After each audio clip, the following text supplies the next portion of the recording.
Here comes the devil. Oh, here comes the devil. Oh, here comes the devil. Oh, the devil with the devil, says I. Shh, look out for the devil. Look out for the devil. Look out for the devil. Oh, the devil with the devil, says I. You're so afraid of old man Satan, now why don't you stop your hesitating? You're gonna be a long time dead, so the devil with the devil, says I. You're always giving me the dickens, telling me that life's no easy pickings. But just as long as I have fun, why, the devil with the devil, says I. You can have your social teas and bingo for your fun, but the things I like to do, you stop me one by one. Now even if you make me stronger, that ain't gonna make me live no longer. So even if I go to shh, the devil with the devil, says I. Look out for the devil, look out for the devil. Oh, the devil with the devil, says I.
Welcome to the Leo Zagami Show with Leo and Christy, live from Palm Springs, California. We are broadcasting on Facebook, on various channels, on YouTube, on X, on Rumble, on BitChute, and later on Band of Video. Yes, we are here for a show about the Illuminati Eternal Quest for Immortality. That's quite an interesting subject, Christy. And we want to thank, first of all, those who really are believing in our show, all the viewers. I must say it was very successful last week's show, and I hope you will learn much more from today's show. And at the same time, thanks to all our sponsors. Christy. Okay. Anyway, you guys are really great. Thank you so much for the donations. Malgrazada Minta, Gregory Thorne, Daniel Estes, Connie Morrison, Amelia Stewart, and Joanne Otonero, who she donates. She puts it's a once a month thing, and she just it automatically goes into the GoFundMe. So she donates every month. And she did it that way. And you guys can do it that way too.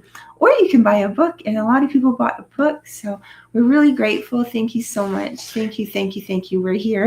Absolutely. And today's show is partially based also on material you can find on volume 9 of my Confessions, which is a book with 7 steps to the secrets of the New World Order, from transhumanism and immortality to Gnostic Jesus, UFOs, and insect witchcraft. This book is a particularly recommended book you can get without getting all the others.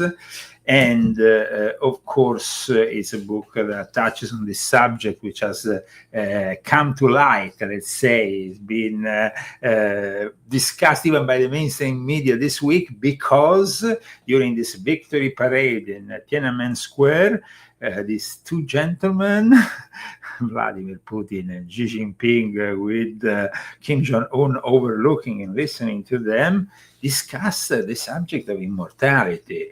And there is actually those who say it wasn't even a hot mic moment.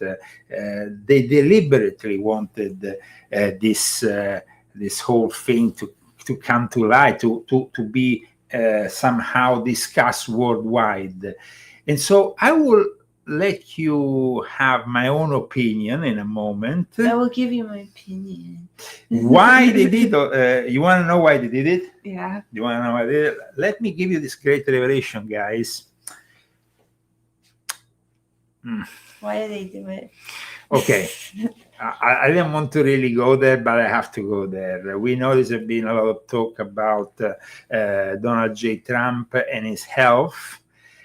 And of course, Donald J. Trump met on August 15th with Vladimir Putin, a Vladimir Putin that was in extraordinary shape and is looking visibly much better than a couple of years ago. Almost suspiciously better than a couple of years ago, when he seemed to have started Parkinson's disease. He wasn't really in top shape, and then here we go. Now, yesterday, well, he actually announced it to the world, and I think that it was a message directed directly to Donald J. Trump from Vladimir Putin and Xi Jinping. We know they don't follow the rules. They've been harvesting organs for years, even in an illegal way. We know that they don't have all the restrictions we have here in the Western world. So the fact that at 70, because both Vladimir Putin and Xi Jinping are turning 70 and now discussing immortality. Well, this is actually making a lot of people very upset. So let me show you something about it that I find rather interesting. People rarely lived longer than 70 years, but today they say that at 70 you are still a child. Human organs can be continuously transplanted. The longer you live, the younger you become, and can even achieve immortality. Well, first of all, Putin headed up the KGB. So anyone who thinks that that was a hot mic, I mean, I shouldn't have described it that way. He knew exactly what he was saying, and he knew it was going to be picked up on microphone. For anyone who doesn't understand how the KGB operated for decades and decades and still does, they didn't get that. But what did you make of that? That was sending a message to everyone out there, was it not? That was pretty incredible, and I think not surprisingly, both Putin and Xi recently turned 70, so suddenly they're fixated on their mortality, and you literally have them conspiring to be dictators, not just for life, but for all eternity. And this is pretty ghoulish, Laura, to have somebody who purports to be a Orthodox Christian like Putin saying he's going to harvest organs to fool God and live forever. It's just it gives you a little window into their world, to the way they see power and the way they treat both the Chinese people and the Russian people, literally as something to be farmed for their own immortality. Well, China's long suspected to be harvesting organs from prisoners, and what I think this brings up is, why be in any rush to do any deal with China? We know what China wants to do. Let them cool their jets. They want to play this game. We should play it. Yeah, but there's a lot of people that instead, when they're facing death, they would do anything. Now, yesterday evening, Christy didn't really know what was the subject of today's show, but she suggested a movie, and we ended up watching a movie that was actually based on this subject. I was quite surprised, Christy, because I was putting this show together for the last few days, but I didn't really tell you what it was about. Yeah. And then suddenly you came with a movie that was spot on this subject, and it was about I didn't even watch it. I think I fell asleep. You fell asleep, but this movie was very interesting, let me tell you. I want to show what I'm talking about here, because it's about, in fact, organ harvesting and a community.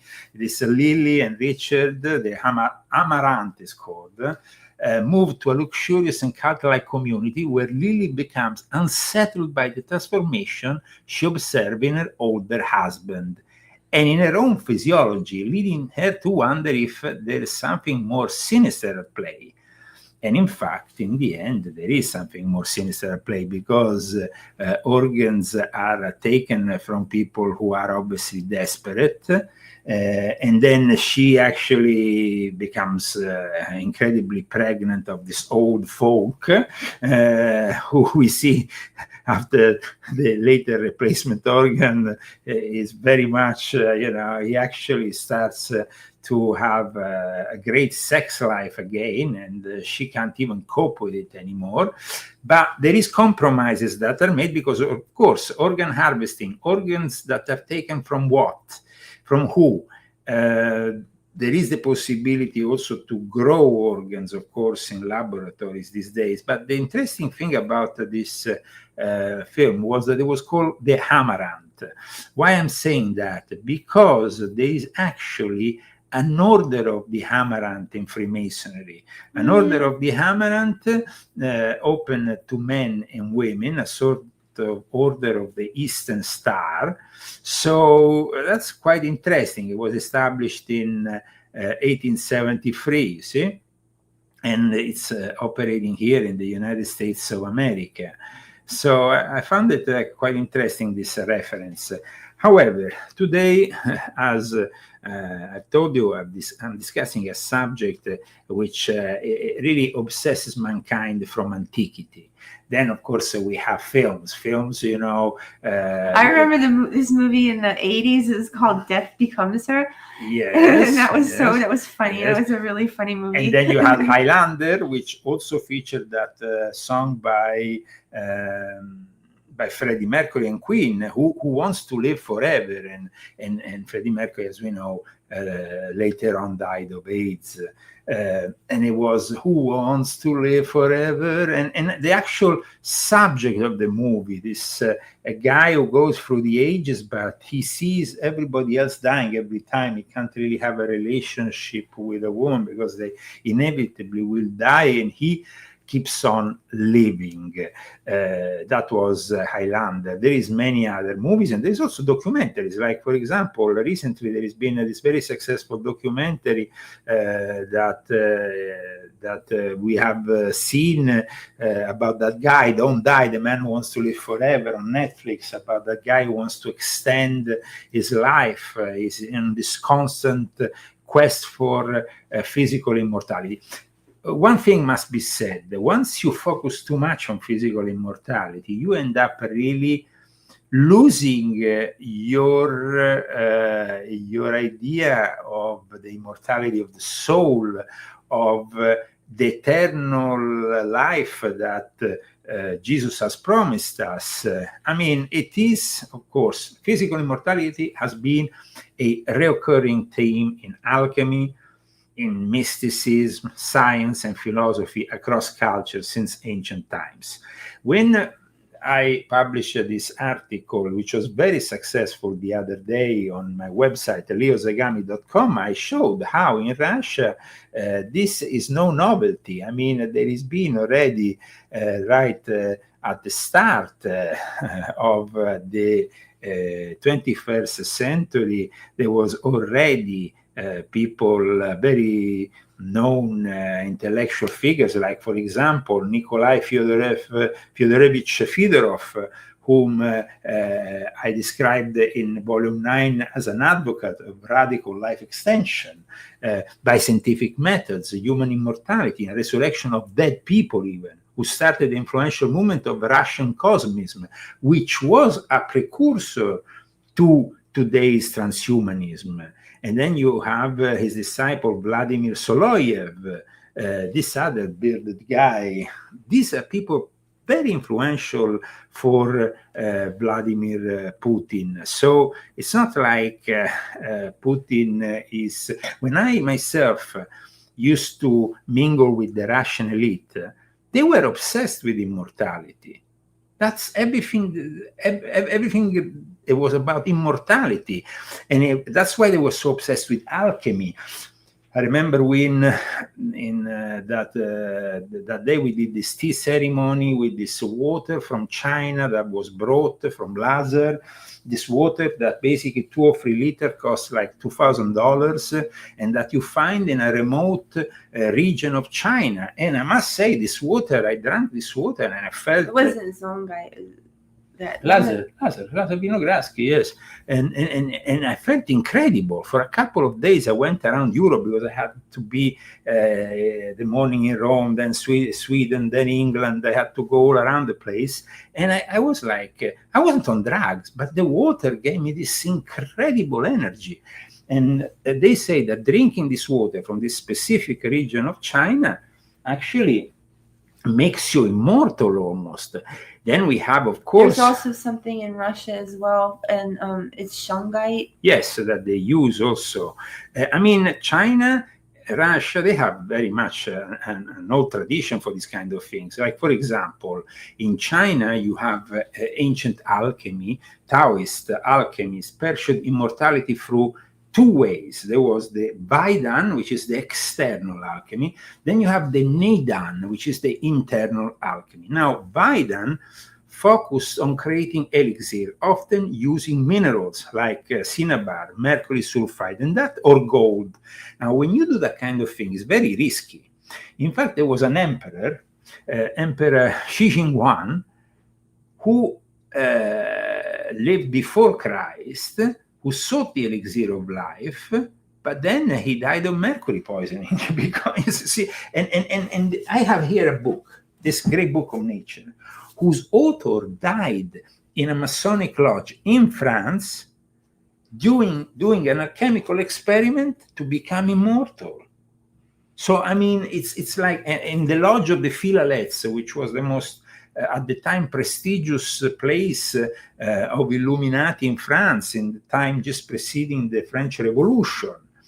Now, when it comes to Western alchemy, there is two figures that were focused on immortality through the Philosopher's Stone, through the possibility of maybe transmuting base metals into gold and granting eternal life via a mythological elixir of life. Those two alchemists were Nicolas Flamel and Paracelsus.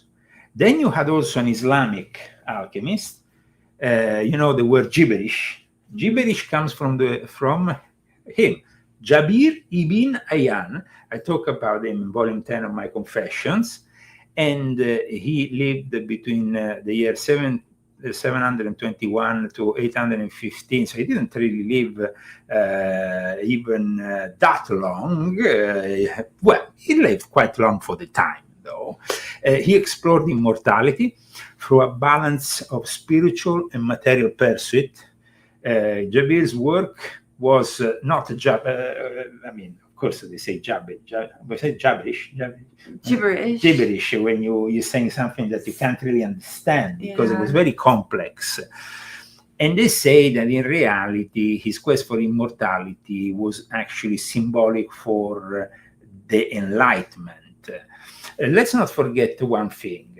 In Freemasonry, for example, you have to believe in the immortality of the soul. That's a primary request for a lot of Masonic obediences, including the United Lodge of England, but also people like Count Cagliostro. However, the fact that you want to believe in the immortality of the soul doesn't necessarily mean that you believe in the physical life extension. Spiritual transcendence doesn't necessarily mean the obsession, you see, the obsession that one might have. Today, there is people, especially in the elite, that are completely obsessed with this. The billionaires, like the ones from Silicon Valley. And I remember there's an article that came out, and this is a very interesting article because the photo should remind you of something. It's a place we went through, as this place is actually the desert highway between Las Vegas and Palm Springs, and it goes through Death Valley, one of my favorite spots. So I don't know why they chose that, but it says modern magnates such as Jeff Bezos and Peter Thiel should heed the warnings of the ancients in their quest for immortality. Because it doesn't always end well. Christy, you don't want to cross God, that's for sure. That's for sure. Please read this, Christy. The latest trend among internet billionaires, Jeff Bezos and Peter Thiel among them, is to funnel vast sums into research on how to prolong human life, perhaps even how to extend it indefinitely. The reasons why the prospect of immortality would appeal to those enjoying such enormous wealth are clear. Even if they lived 1,000 lifetimes, they still wouldn't be able to spend a fraction of their billions. But if no amount of money is ever enough, what amount of time will ever be sufficient either to accumulate, to enjoy it? Acquiring some kind of immortality might indeed be the only something. So the only solution. Solution. And how they want to acquire this immortality. Now, there is various ways of acquiring it. You had, of course, the obvious way, the one that Putin was discussing with Xi Jinping, organ replacement. That's quite obvious. It's quite, I mean, you can do it. It's possible. But, okay, you will go maybe and reach, like Putin himself said, 150 years of age. Now, Putin confirmed this. He didn't hide himself when they asked him about this discussion he had with Xi Jinping. He actually confirmed it. Well, do you believe that people can live 150 years or longer? Yes, when we walked to the parade, President Xi mentioned the subject, and I remember that Mr. Berlusconi used to talk about this a lot. And if you remember, I cited this in my book because something really suspicious happened before the death of Berlusconi. And I said, did Berlusconi actually do something to extend his life, maybe by uploading his brain? Or do something, because he was very much into this. And I mean, Putin is confirming that. So modern medicine has various means, including surgical means, organ replacements, and all of that creates hope that active living will go on for much longer than today. That we will see people live longer. So we might see people live longer. Putin confirms what they have been discussing, and it's pretty shocking. The connection, I mean, between wealth and immortality is often encountered even in ancient Greek and Roman writers. So it must be a obsession of the rich. The fact that, like somebody said, there was an Italian Freemason who himself was actually an aristocrat. He was of royal blood. He was known as Totò. He was a comedian. In normal life, he had been adopted. I think he grown up in a way that he didn't really have a direct relationship with his noble ancestry and with his royal family. He then became the most famous Italian comedian. He was from Naples. He was known as Totò. He became also a very influential Freemason. He actually reached the 30th degree of the ancient accepted Scottish Rite, and he could have reached the 33, but he wanted to simply be remembered as a 30th degree for a number of reasons I will not now discuss. Totò, he created a poetry piece called La Livella. In La Livella, it's in Napolitan. No, it's a piece of Napolitan poetry, very well said, very well put together, in which he says, no matter if you are rich, poor, you are a noble, you are a guy who is cleaning the streets or somebody else, we will all end up dead. And La Livella is the leveler, and this leveler is basically death. This leveler of everybody, we will all have to die in the end. So the fact that these people are obsessed with immortality is quite incredible, but it always happened in the history of mankind. Like I said, there was, of course, in ancient China, they sought the elixir of life. There was ancient texts like the Bao Tzu. There was an author, Ji Hong, who lived after Christ. He was born in 283, died actually also quite young, because he died in 343. That's not an incredible long life, but he wrote extensively about immortality elixirs. And what happened is that this guy, Jiong, is also considered one of the fathers of Chinese medicine. And Chinese medicine, we know, is still very important for many people, because it's a traditional form of medicine, and acupuncture is part of it. So, I mean, he's considered one of the founders. Here, actually, his date of birth is quite 343 to 364. So they extended it here. Some sources give a different date. But in any case, he was very much fixated on immortality. In fact, the Baopsi, Embracing Simplicity, is a book in which he talks about a number of remedies, some of them very interesting remedies that are used to extend life. So the Chinese have definitely always been obsessed. So Xi Jinping being obsessed is not, it's obvious. Both Russians and Chinese seem to have this thing that accumulates them.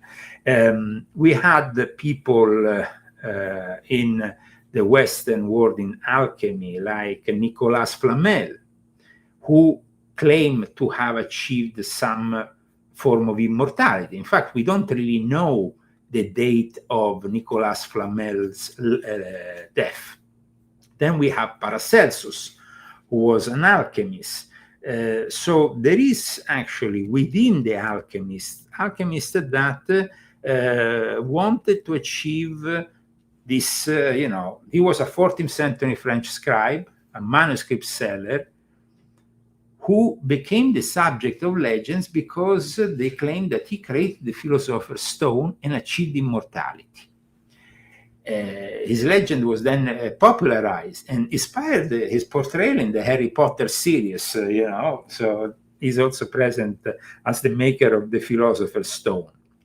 Nicolas Flamel, who now is even cited in pop culture with Harry Potter, is somebody who, according to text, he almost 200 years after his death, apparently he was still discussed as being alive, but the same can be said also of Count de Saint-Germain, for example, much later. And he also learned these alchemical secrets, apparently, from a Jewish converso on the road to Santiago de Compostela, which is also considered a very holy place in which you go for pilgrimage. And so Nicolas Flamel is definitely one of those figures of the Western world that was in search of. And then you have, of course, Paracelsus, which is very known alchemist, and he also apparently was. But there is also the perils of this quest for immortality, and of course, immortality was discussed since ancient times. It was discussed in the Epic of Gilgamesh. It was discussed so in ancient Mesopotamia, in ancient Sumerian. It is an ancient Sumerian tale. Of course, some people might say some of these tales are pure fiction. Some of them can have more real. How you say? They are more real than others, realistic. You have also the tale in medieval Europe of the Wandering Jew. The Wandering Jew is this mythical immortal man whose legend began to spread in Europe in the 13th century, who apparently taunted Jesus on the way to the crucifixion, and then he was cursed to walk the earth until Jesus comes back. Oh, dang. And somehow this inspired also a little bit Mary Shelley when she was doing Frankenstein. I think that there is definitely a lot of legends, but this quest for immortality, I don't think will ever go away. I mean, the secret of everlasting life was actually put together in a book that came out in the 2nd century after Christ and was translated. And this book is called Candon Key, which basically is an ancient work of transformation and immortality, which echoes the wisdom and poetry of both the Tao Te Ching and the I Ching. And so there is, in all traditions, always been this constant will to find somehow immortality. But in reality, then, who wants to really live forever? Because, living forever could also become some kind of curse. However, one thing that we should be reminded of is what Eliphas Levi said. He said, only the adept whose heart is passionless will dispose of the love and hate of those who make instruments of his science. And in regards to Manly Piol, which is a figure that many Masons always talk about because of his book, The Sacred Teachings of All Ages and all that, he said, the elixir of life is truth itself, the reservoir of all things. The wise man's stone is science that can work all wonders and solve all riddles of the mortal sphere. The universal medicine is wisdom, the only cure of ignorance, which is the universal disease. So immortality can also become something different. What do you think, Christy, about this obsession with immortality? Because nowadays there is also the growing possibility that in the stage we are now, we will see some really big transformations in our society thanks to technology, robotics, nanotechnology inserted in I've discussed all this in Confessions of an Illuminati Volume 9, which I highly recommend, because the quest for immortality now seems to accelerate and might arrive to some kind of result in the near future. Mind upload and all that. What do you think? I think that, well, I mean, Jeffrey Epstein was obsessed with this as well. Absolutely. So, it's just like, I don't know, what do I think? I think that, you have your life and that you should make the most of it and make the most of every day. And your body is your temple and you should take care of yourself. But there's nothing to stop you from meeting God. I mean, God is in charge, and so everybody knows that. They should know that. And you can't beat death. There's nobody that's been able to do it. And once you think you have, God will come in and take you out just like that. So, there is one boss, and that's God. So there is no quest for immortality, because you're just going to lose, and it doesn't matter how much money you have. And by the way, that money can't get you into heaven. So those pearly gates are closed for people who are money hungry with big egos. And God can shine his light on you one moment and take that light away in a moment in the next. So you can have something and you can have this great blessing from God. And the God will see, how you react to that blessing. And if you react wrong and you take in the wrong thing, snatched away just like that. And who wants to play that game? That's what I say. In the process of achieving some kind of immortality, you are losing your own self. You're losing your own connection with the God, your spirituality. Something else is going to take over. Human society seems to progress in a state that's technological, but this state is more and more materialistic. And so we imprison our immortality for promises of material immortality. What is happening now with mind uploading, which is still, regarded as the stuff of science fiction or speculation, but it's going to become a reality inevitably, especially because of what is happening with the development of artificial intelligence. So you have mind uploading as a process of whole brain simulation, in which a brain scan is used to completely emulate the mental state of the individual in a digital computer. Now, what they want to do in this era, the elite, is to upload all of our thoughts, like they're already doing with our social networks, with Facebook or all the rest, upload all that, and then it becomes their own property. It's like we are giving our own experiences to them, so they create a reality, a virtual cage, a virtual prison, because this promise of immortality is really not, it is simply them taking over our own accomplishments, our own experiences, our own life. And of course, the transhumanists, the futurists, they live with the idea of life extension, like I explain in this book, for transhumanism. They live, and this is going to happen, you see, in the near future. We will have, of course, those people who have available the organ transplant at hand 24/7, but you will have also those who start putting pieces of external machinery in our body. Like one of the movies we watch.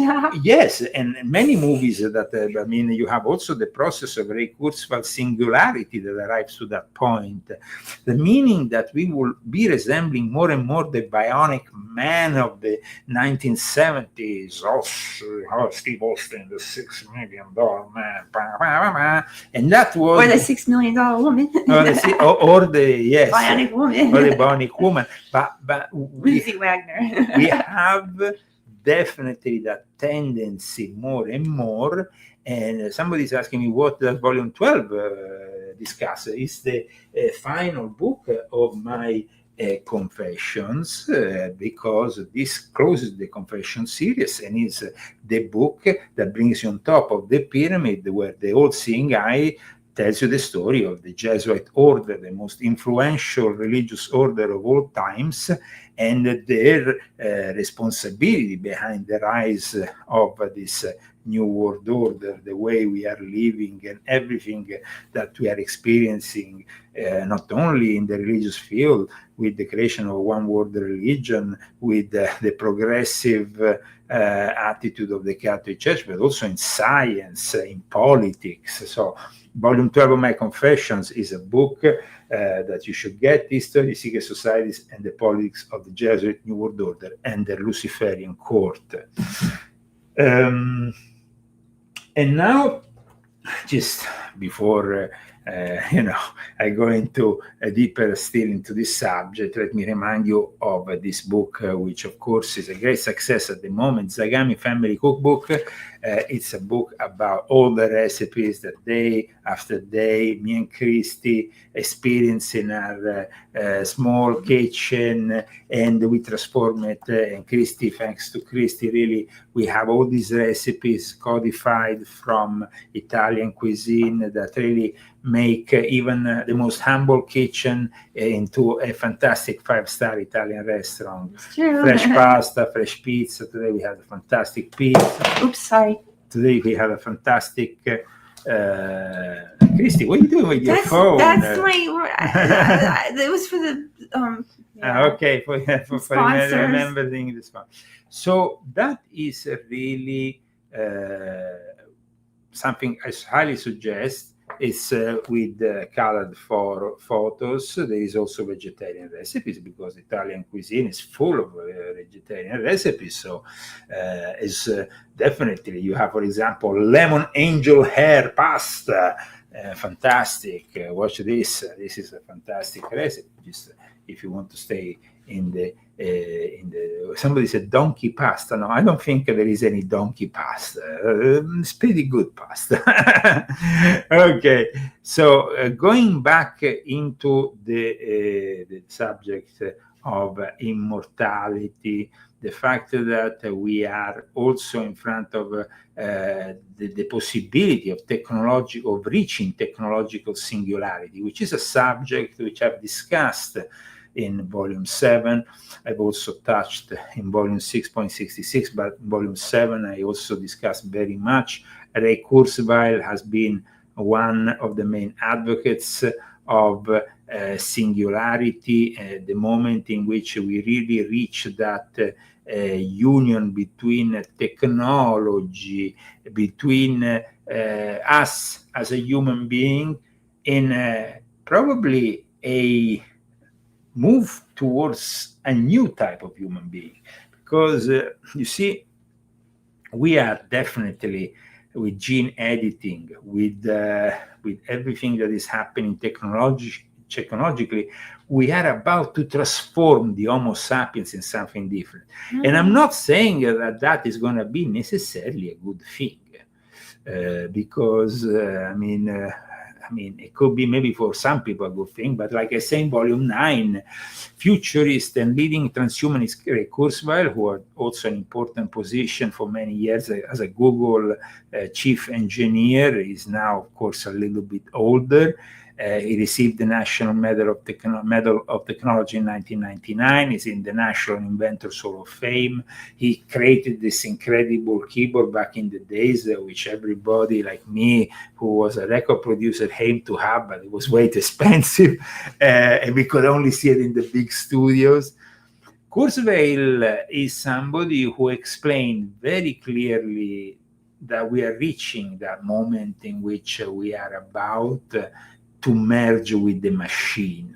And he did it, of course, with a public conference, but also with a book that came out in 2005 called The Singularity is Near. And I cited this book in volume 9 of my Confessions. It's definitely a very interesting book. And I talk about Kurzweil's approach to futurism and, of course, the quest for immortality in volume 9 of my Confessions. In fact, I discussed in detail how the Davos Illuminati, Kurzweil, and all these people somehow are still following that ancient quest that we mentioned from Mesopotamia, from the Gilgamesh, the Sumerian king at the heart of humanity's earliest epic poem, who went in search of immortality.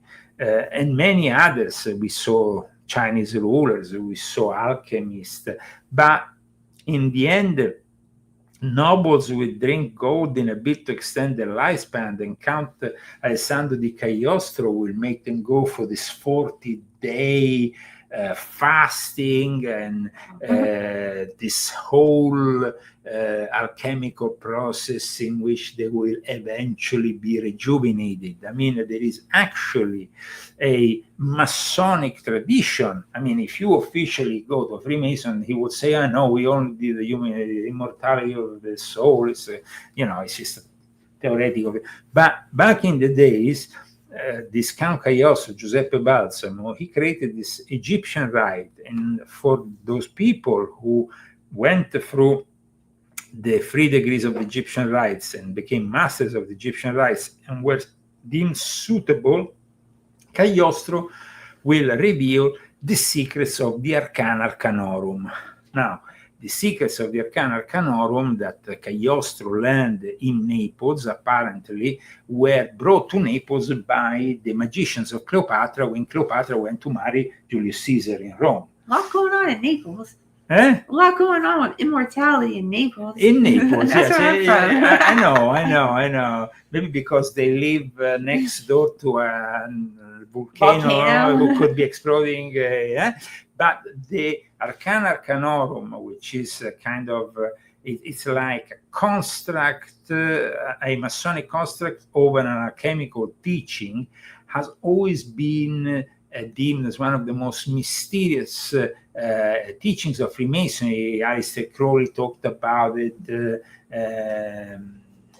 very much, And so the Arcana Arcanorum is instead, if for the very few people who actually have the possibility to accede to these teachings, a very complex process, which include also some kind of sexual magical practice, which in the end will bring this person to completely change within 40 days his body into and mutate into a rejuvenated body. Now, we don't know if it works or if it doesn't. They claim it does. Definitely, when you do, for example, long periods of fasting, they tend to be periods in which you are regenerating yourself.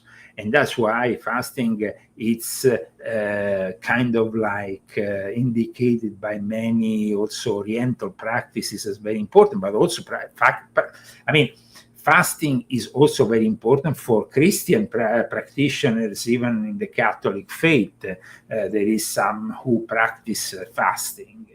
In 16th century France, though, like I said, there were people there who would drink gold to extend their lifespans. And then we had people like Cagliostro, the Grand Master of the Illuminati, and we had, of course, people in more recent times like that seem to be obsessed, and we see on TV, even on MTV, there was a series, True Life, I'm obsessed with staying young, in 2015. I mean, there is people who from time to time, like that guy on Netflix, what's his name, who is obsessed with this and has all this protocol he created and so on.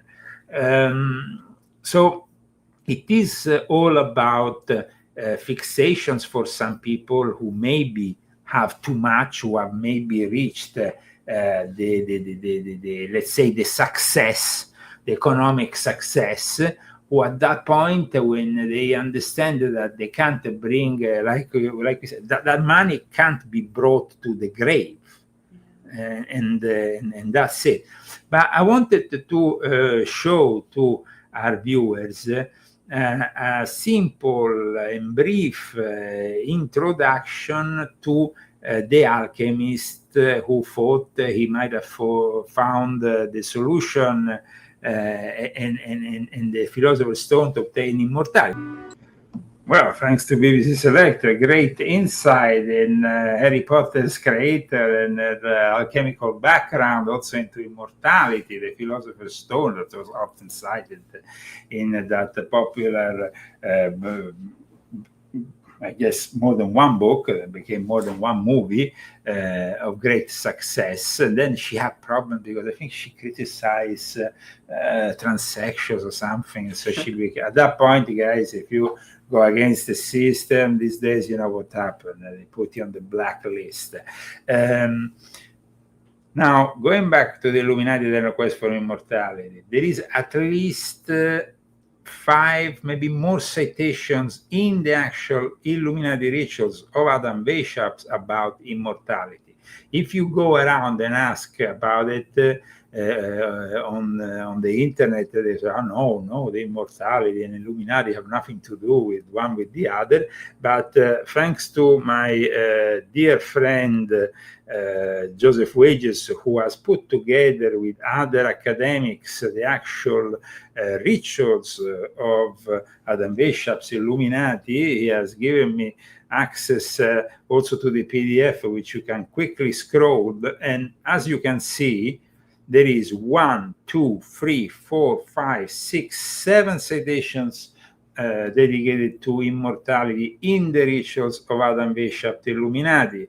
And here, like, few persons endure it, but those few who do gain happiness, serenity, and immortality. And what a comfort it must be to belong to the few noble souls who have elevated themselves above so many that were too weak to reach the goal. So immortality is about the strength of enduring, I guess. Here also there is, among the explanation of the Masonic hieroglyphs, it says, once, please read. Once his nature was pure, clarified, the image of deity, capable of being of the finest tool of the great original source. He stood on the highest step, relishing his immortality. So this is another citation. And here instead, we have among the teachings of Adam Weishaupt's Illuminati also something to do with Jesus. Turn your attention to the not yet completed revolution begun by Jesus, the secret of the immortality of the soul. Here is the immortality of the soul, but also the resurrection of the 5 times wounded Messiah, the reawakening of a body by the 5 points of fellowship, and finally the correct understanding of the word Hiram, because the reinterpretation of the 3rd degree of Freemasonry for the Illuminati, because the 3rd degree of Freemasonry is based on immortality. You remember when you are brought back up and given that particular grip from somebody who is killed, Hiram Abif, it's killed and then brought back to life. That is the symbolism of immortality in the 3rd degree of Freemasonry. So that is also very interesting that in the interpretation of the Masonic class, because the Illuminati had also their own Masonic rituals and Masonic degrees that they were giving, they directly link it to Jesus. So that's quite interesting.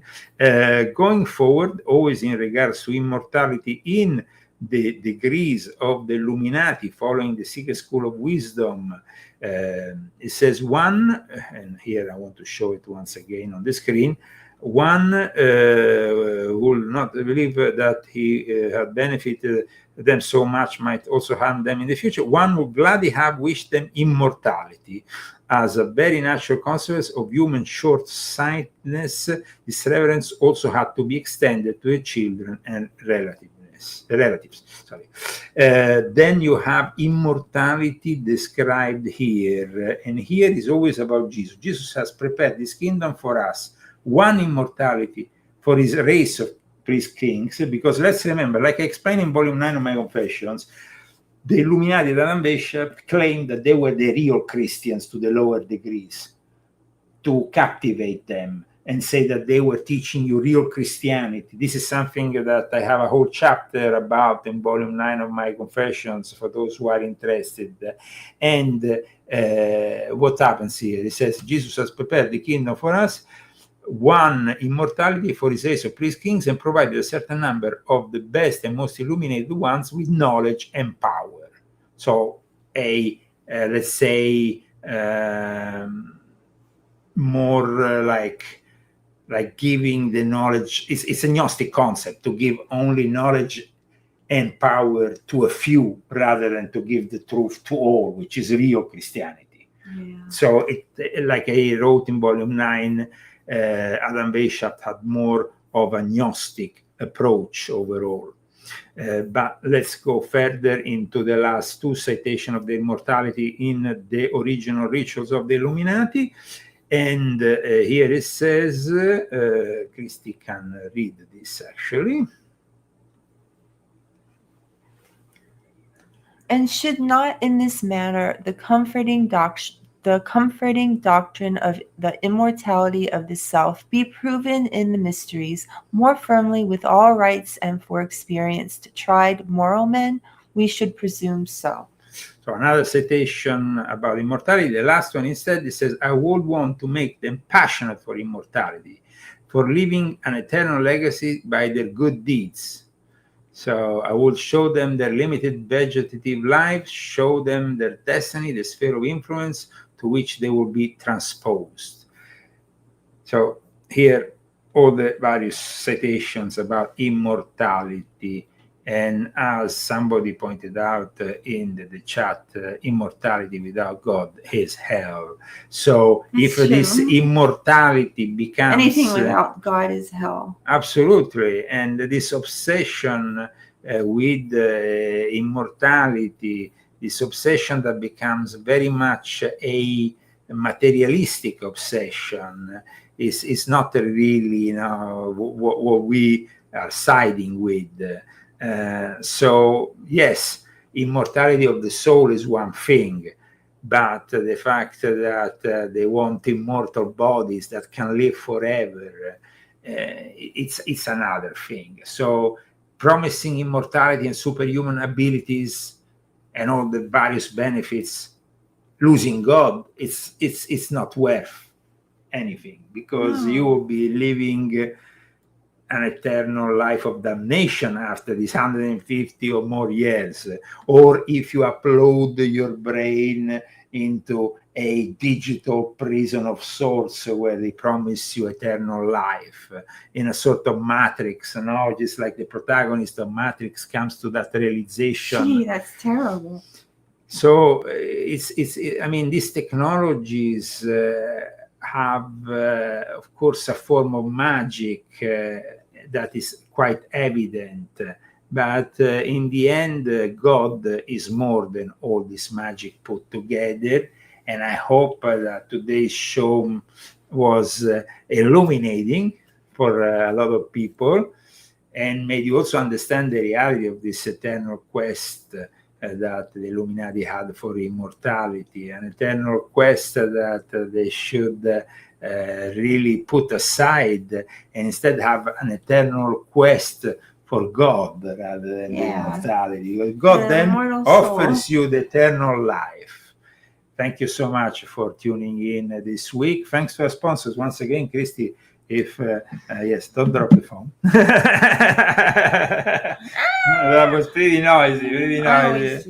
Okay. Malgazada Minta, Gregory Thorne, Daniel Estes, Connie Morrison, Amelia Stewart, and Joanne Otenero. And thank you very much for everybody that bought the book. Okay. This week. The books. Plural.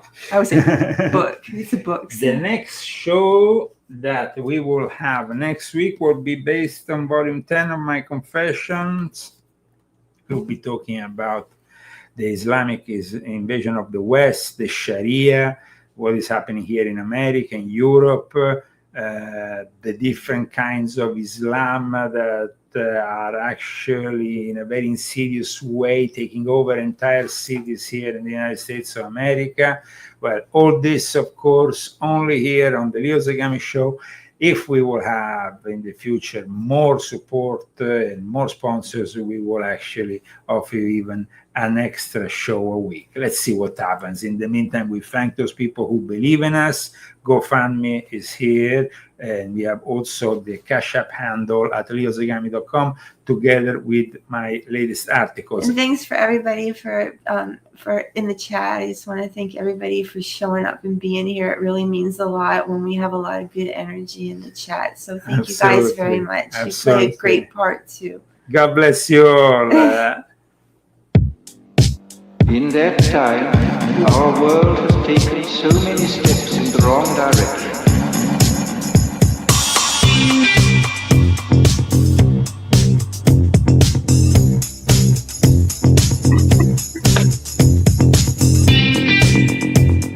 Vincenzo Viceversa, the author of all our book covers and his incredible music with images of our friend Albert from Telepandemia. See you next week. Judgment, science, technology, social organization.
technology, social organization,